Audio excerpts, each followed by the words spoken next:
Hi there, and welcome to part 2 of our discussion of our light and shadow. Okay, I do hope you have so-called been more informed about from what we've discussed in part 1, and I do hope the bonus video that you have managed to see, hopefully you managed to see it, okay, has actually given you a better understanding of your eye, and more importantly, taking care of your eyes. Okay, I shall not go too much into detail regarding that because I can actually, that is a discussion for under health ed and so on and so forth. You can also ask your teachers for more information. No worries about that. But over here for this particular video, we are going to talk about shadows itself. Okay, but before that, okay, here is a little bit of a riddle for you. Okay, let me see.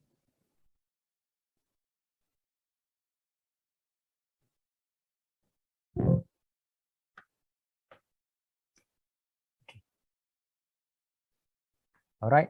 Obviously, you know the answer, but something that you can actually test your, hopefully your younger siblings or maybe your older siblings, okay, in case they are, and they may not actually know this drill from before. Here we go. I follow you all day long, but when the night comes, I'm all gone. What am I? And I'm sure you know this, the answer are shadows.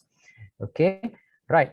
Now, this is part 2 of our segment, our discussion of light and shadows. Yeah. And we need to understand and recognize that a shadow is formed when light is partially or completely blocked by an object. Once again, recognize that a shadow is formed when light is partially or completely blocked by an object. In part 1, we mentioned that light is a form of energy.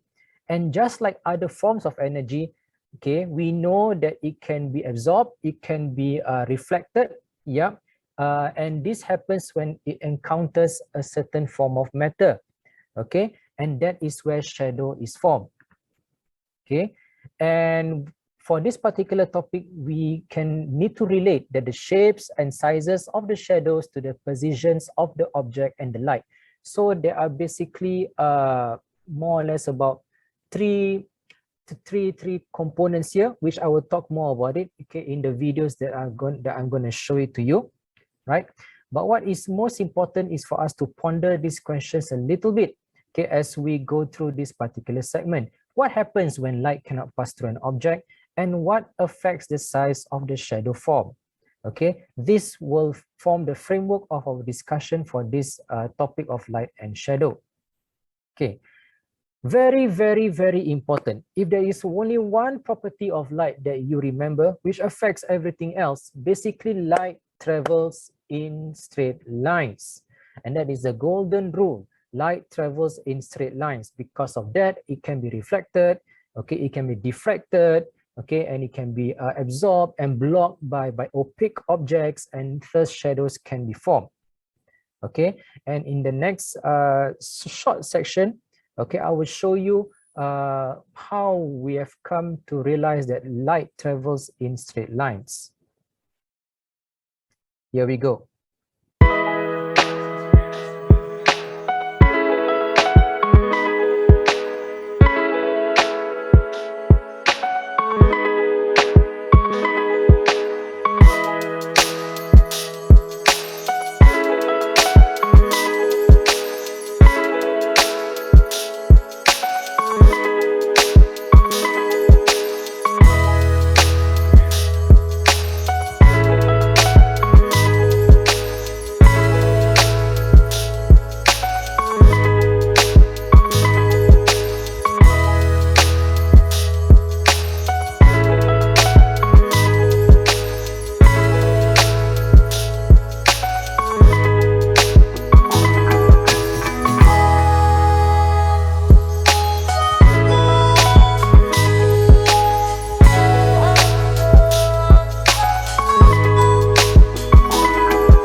Okay, so from the video that you have just seen, okay, you can see that light travels in straight lines. Now, obviously, the green laser that was shown is actually a focus of light particles into a straight line. A laser is just that, okay, a focus of light particles into a straight line, okay, but we are not talking about lightsabers here, okay. All right, so please don't think that far out. Okay, in fact, lightsabers, you know, just to add in there, people do consider about constructing lightsabers. You know, Star Wars, Jedi, the Sith, okay, they fight using lightsabers and all that. It's actually a bit of plasma, but I'm not going to talk about that for the moment. Bring our attention back to light and shadow. Okay, before you go into all the deeper stuff, understand that a shadow is formed when light is partially or completely blocked by an object. Okay, now, here we go. In this picture here, we can see that there are shadows formed by the people walking over here. The light source is the sun that is in the background. The sun, if you can follow my cursor as it is shining in this particular manner. Okay, from the background to the foreground, from the background to the foreground, from the background to the foreground. And the people who are walking here, including the trees, including the cars, including the pillars of the buildings on the right of this particular image, all right, they are all opaque. And when they are opaque, they block light. Okay, and when light is blocked, a shadow is formed. Okay, a shadow is not actually black light or whatever not. A shadow is simply the absence of light that forms on this particular surface. I repeat myself there. Shadow is simply the absence of light that forms on that particular surface. You can see light has formed here according to the shadow of according to the shape of the person walking in front here. Okay, so if there's a little a gap in between their arms and their body, yes, light can go through it and can form and can basically reflect off the pavement there, thus creating a shadow by the opaque body. Yeah, and that is how shadows are formed. Okay.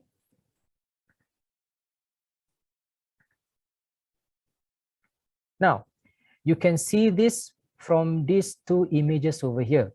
The purpose of this slide and the purpose of me showing you these two images is to tell you that because light travels in a straight line, the shape of the shadow is affected by how the light is blocked by the object. Okay, to put it simply lah. Okay, so we have this can of condensed milk, okay, that you may be familiar with. It is now placed on its side, and there's a torchlight over here shining in front of it. Okay, the light is blocked by the circular shape of the bottom of the can. Okay, therefore the shadow that is formed is rounded, is circular in shape. Whereas if I turn the condensed milk on its bottom, okay, have it rested on its bottom, okay, the light is blocked by the shape of the condensed milk can that is more rectangular. There's a slight curve at the top, and you have this particular shape. Okay, but Mr. Nazri, you may ask, isn't the condensed can cylindrical? Shouldn't the shape be cylindrical as well? Light doesn't bend. Light doesn't bend. Light does not form the shape of the condensed, the cylindrical can itself. Instead, it is blocked by whatever is in front of it. Okay, for example, you are looking at my hand. You know my hand is three-dimensional. Okay, but you only see, okay, these fingers of mine that I'm showing it to you, my thumb, my fingers, the back of my hand, okay, and my upper arm over here. You don't see it in a 3D fashion. Okay, when I'm showing it to you in this particular manner. All right, so that is more or less the same reasoning over here as well. Okay, now shadows can change. Now, if you can see from here that the shadow of this object is actually bigger than the object itself. And this is determined by three things, if I may put it that way. Number one is, or rather by two things, the distance between the light source and the object to where the screen is, where the shadow is formed. Okay, the distance, these two distances affect how big the size of the shadow is. Okay, without actually going into general details, let me just show you a video of what I mean over here. Okay, what happens to the size of the shadow if the distance between the light source and the object changes? Light source and the object changes. Okay, let us take a look at this particular video.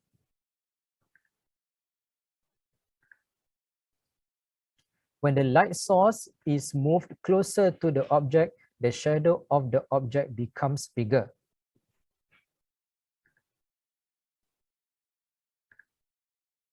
Okay, I'm going to show you this particular video. Let me just pause here for a while. Let's take a look at it. Here we see an example of when the distance between the object and the light source is decreased.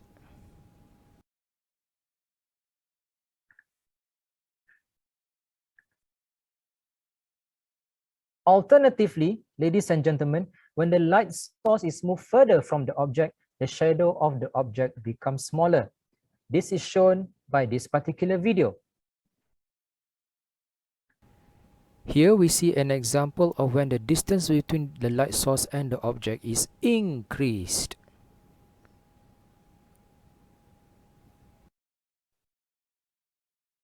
Now, what if just now we were talking about the light source and the object, right? Okay, now let's talk about the distance between the object and the screen changes. Okay, now, wait a minute. Recap. There are two things that affect the shape, or rather the size of the shadow. Number one is the distance between the light source and the object. Another one is the distance between the object and the screen, where the shadow actually forms. Yeah. Okay. So this, just now we were talking about the distance between the light source and the object. Right now we're going to talk about the distance between the object and where the shadow forms. Let's take a look. When the screen, or where the shadow is formed, is moved closer to the object, the shadow of the object becomes smaller, as seen by this next video. Here we see an example of when the distance between the object and the screen is decreased.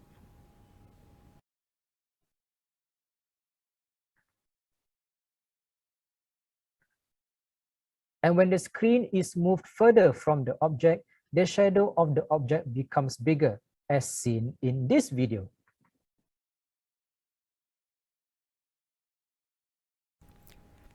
Here we see an example of when the distance between the object and the screen is increased.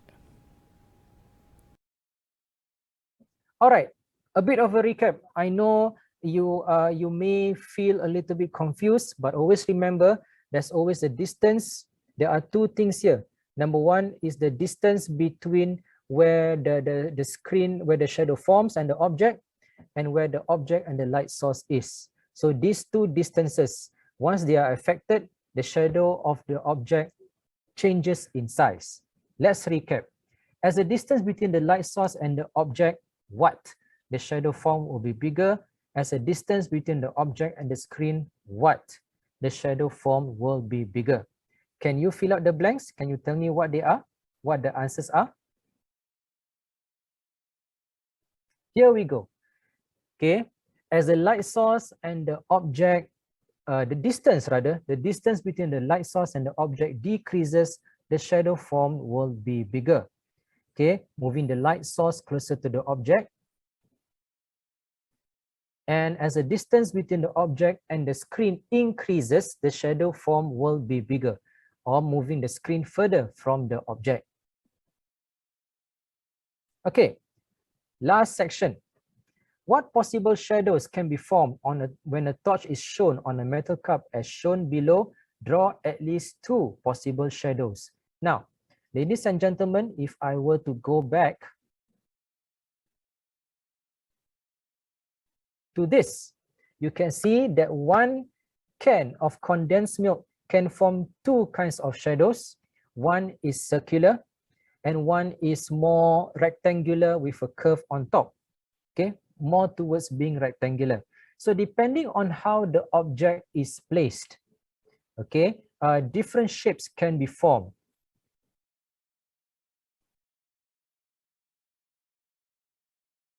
Okay, so over here we have a metal cup. What are the possible shapes of shadows that can be formed on the screen? Okay, here we have 1, 2, and 3. So when the cup is facing the light source with the handle to the right, take a look at my cursor over here. We can see that the shadow form is the same shape, okay, and orientation as the cup. But when the cup is turned on its side like this, with the handle of the cup facing upwards, okay, the light that is blocked by the opaque cup will form this particular shape over here. It is still the same cup. However, when I place it on its bottom and have the handle actually turned the other way, okay, light cannot bend. Light doesn't recognize that there is a handle of the cup over here, but light is blocked by the rectangular shape of the cup that is over here. And you have these 3 shapes that are formed. Okay, so in order for you to master this particular topic, you have to be able to visualize where the object is, okay, and how it is oriented, okay, and where the light and how the shadow is formed. All right, it takes a little bit of practice, but it is something a little bit fun as well, because this idea about changing sizes of shadow and using the property of light that is blocked by an opaque object is actually a form of entertainment. It's a form of entertainment. What about shadow puppets? Okay, what about forming visual illusions and all that? Okay, this is how people play around with the property of light for entertainment purposes, but for the sake of the content that you are learning right now, okay, understand that the orientation of the object is important. Okay, and we have come to the end of the topic of light and shadow. This particular topic requires a little bit of testing and trying out and working in the lab and so on. Okay, please check with your teacher for further discussions and further study of this particular topic. In any case, okay, I bid you good luck in your endeavors. Okay, and I'll catch you in the next one. Thank you, guys.